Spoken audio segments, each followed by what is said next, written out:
If you haven't taken the 12-question quiz yet, then now is the perfect time to do so. There's a link around here somewhere. In the last video, I talked you through the pyramid of change, and today I want to talk about what all this means for you and me personally. The idea explains why your diet may feel so resistive, and yet others may find it plain sailing.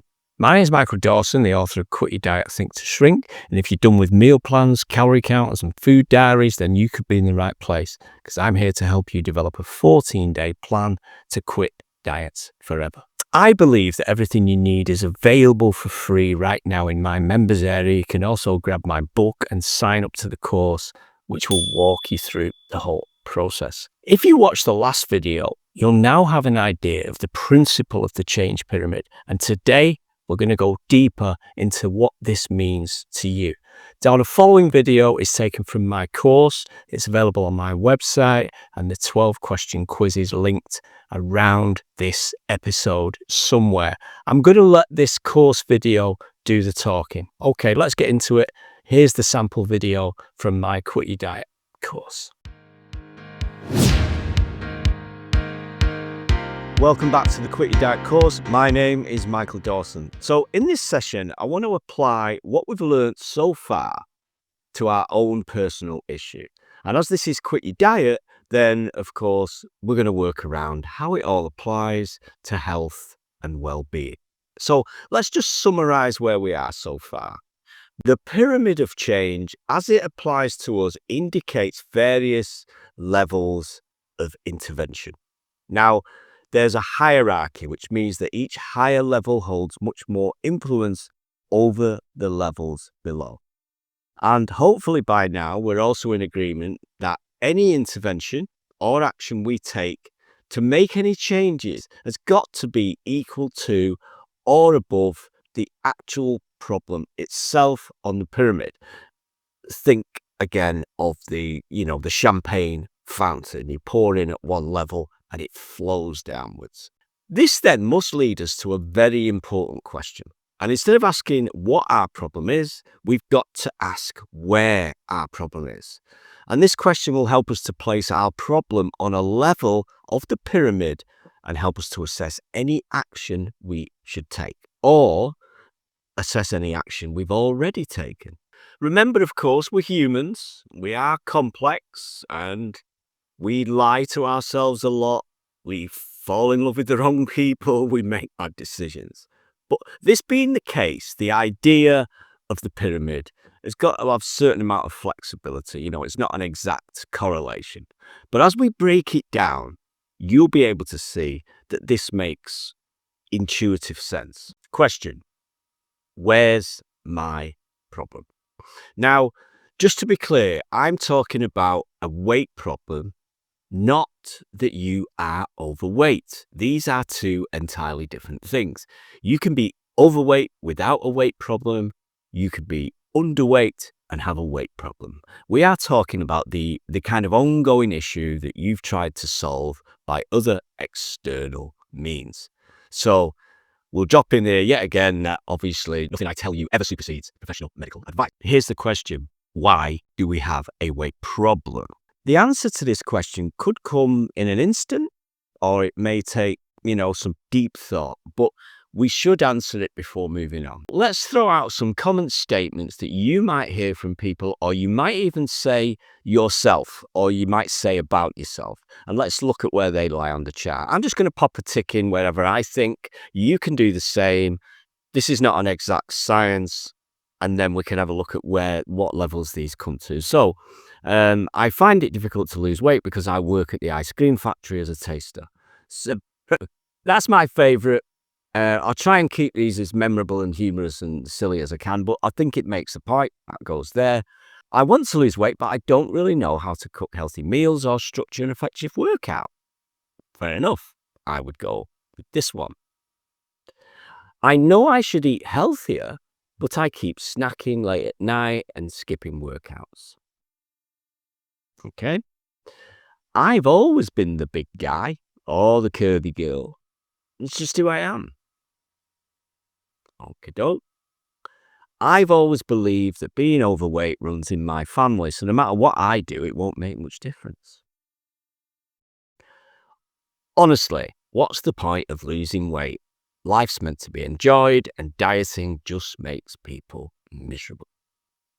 The answer to this very important question is yours and yours alone. It doesn't need consultation with anyone because you are the expert here.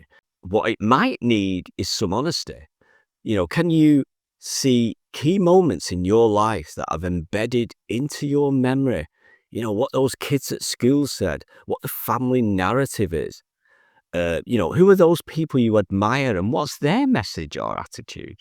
Think of some of those statements I've just been through, and you're really digging deep into the message or reason behind the weight problem that you have.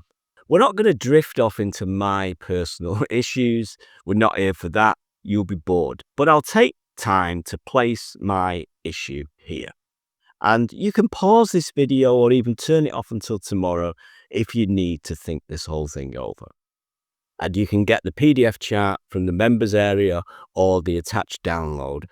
You've got your own chart. I've no idea where you've placed your problem, so we'll continue by looking at mine. So first, I want to look at general global solutions to what we might call weight problems and see where they land on the pyramid compared to our own problem, or in this case, to my problem. You know where yours is. Firstly, government advice, such as ads and 5 a day. Okay, so again, you've got your own answer, you've got your own judgment, but I would put that at capabilities because it's helping us understand what a really good diet actually is. Another similar one is probably food labeling, where they put color codes on foods. Again, I think that's increasing our abilities and capabilities to manage and know and have the knowledge about what we're eating. The next one is possibly physical intervention, such as surgery or gastric bands. Now, I'm going to put that one in behavior because I think that's the biggest effect it would have. It simply does not allow you to eat a quantity of food. It doesn't have any dictation over what it is that you eat. And then, of course, diets, restrictive eating, as we say. Now, I would put diets in behavior or maybe behavior plus. It's possible that being on a diet moves you up a little bit higher than behavior. Finally, of course, there's quids. There's the Quit Your Diet, Think to Shrink, this actual course and book. Now, you can be the judge. You've not finished it yet, but I'll go here. And if it's successful for some people, maybe even here, so it's probably coming in at identity or more. If you take a moment to see where these interventions might cascade downwards. Next, let's look at another chart and examine what we might call personal interventions. These are the things we might do on a personal level. So, of course, diets, there's no change there, regardless of what type or flavor of diet you've chosen, that I would put them all at this particular level. Then there is exercise, which is any form of movement other than your normal general day-to-day movement. And that can be anything. Because some people do attempt to sort out their weight problem using exercise. I'm going to put that in behavior. For now, it's possible it could creep up a little bit higher. So the next one I've called magic pills. The fat burner, fat melter things we can get online and possibly even medication. I don't know where to put those. But let's imagine for one moment they actually work and do what they say they do. I still don't know where to put those. So finally, we've got the Slimmers Club, where we go to meetings and we get together for support. Again, it's possible it could drift higher, but certainly capabilities and behavior and stuff below that, probably mainly capabilities and behavior. Another thing that's worth considering is that if we go to the Slimmers Club for a while, we've got to ask ourselves a question. Does it affect a higher level in a negative way? Does it make us into people with a weight problem? Now, this could be the internal message. Remember, if you read my book, there's evidence that we take action and then we justify it later, not the other way round. And that's an entire other chapter. However, if you're part of a slimming group, then what does that say to you about you? And then again, here we go again with, the quiz program, doing the Think You Shrink quiz program. Now, none of this is about actually proving my quiz program works. But what's important is that we might now see what's changed in our minds and why we might have struggled with other actions or solutions in the past. So restricted diets, they feel resistive despite your very best intention, because these act below things like identity and belief. And why does exercise come over as painful and laborious, like we just want to get it done? Same reason, we do it for more physical reasons, much lower in the pyramid. And maybe food choices that are best for us bring disdain because we just don't have a belief in them, or the result is not as important to us. I hope that by coming this far, it's clear why, and that's depending on what level you landed at. That's entirely your choice. So if you've done this little test and you've discovered that the only thing you need to do is go into the ice cream factory Monday morning and hand in your notice, then fair play to you. But for most of us, it isn't that simple. We need to act at a level that's equivalent or above the problem. Now, I'm taking a gamble that most of us land at level 4 or above. Now, if that's not the case, then simply stop what you're doing that you shouldn't be doing.